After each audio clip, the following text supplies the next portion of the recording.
Hello students, कैसे हैं आप सब। आज की इस वीडियो में हम करेंगे कक्षा 4 की हिंदी का पाठ स्वतंत्रता की ओर।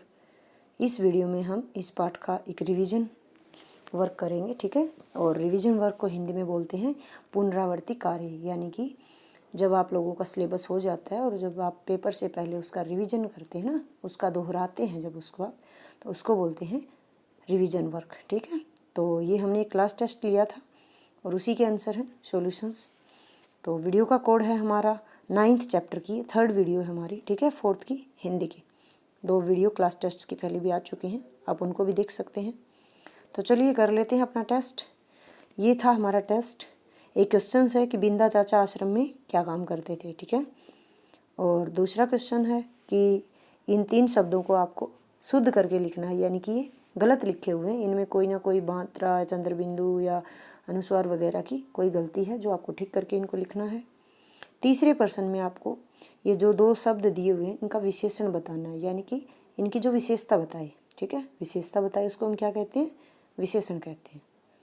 हमारा प्रश्न नंबर 4 है, इन शब्दों के आपको दोनों शब्दों के आपको अर्थ लिखने हैं, ठीक है। तो चलिए देखते हैं इनके उत्तर। पहला प्रश्न था कि बिंदा चाचा आश्रम में क्या काम करते थे। तो हमने पाठ में पढ़ा कि जब धनी को कुछ समझ में नहीं आ रहा था तो वो बिंदा चाचा के पास गया था, और बिंदा चाचा क्या कर रहे थे, उसमें खेत में काम कर रहे थे ना, सब्जी वगैरह उगाने का काम, पालक का जिक्र आया है। तो हम सीधा अपना उत्तर लिखेंगे कि बिंदा चाचा आश्रम में सब्जी उगाने का काम करते थे, ठीक है। अगर आप लिख सकते हैं कि वो माली का काम करते थे तो भी गलत नहीं होगा, लेकिन हमने पाठ में पढ़ा है कि वो सब्जियों का काम कर रहे थे, तो आप सीधा उत्तर लिख सकते हैं कि वो सब्जी उगाने का काम करते थे, ठीक है। हमारा प्रश्न नंबर 2 है, इनको आपको शुद्ध करके लिखना है। शुद्ध यानी कि जो इनकी गलतियां हैं उनको आपको ठीक करना है। तो पहला लिखा हुआ है बांध, आपको पता है ये इसका क्या आएगा, बांध।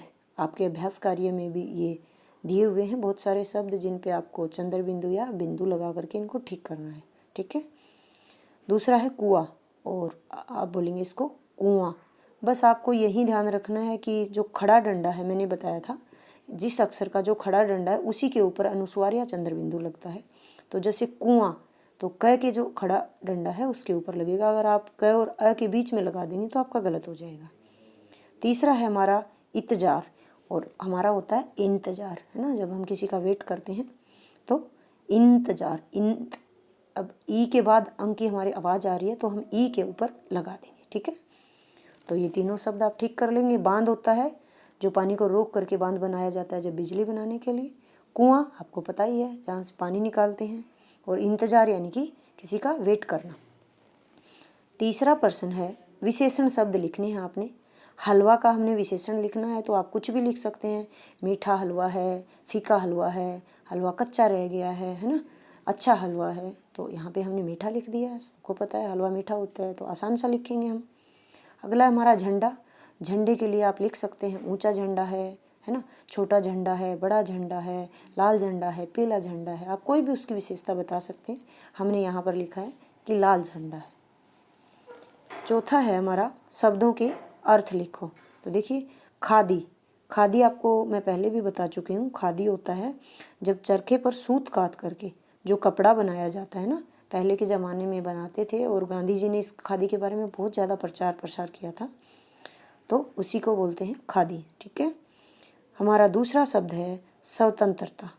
स्वतंत्रता होती है आज़ादी, ठीक है। जैसे हमारा भारत देश आपको पता ही है स्वतंत्र देश है ना, यानी कि किसी दूसरे देश का यहाँ पर कोई भी हस्तक्षेप नहीं है। तो आप आसान सा उत्तर लिखिए अपना, आज़ादी, ठीक है।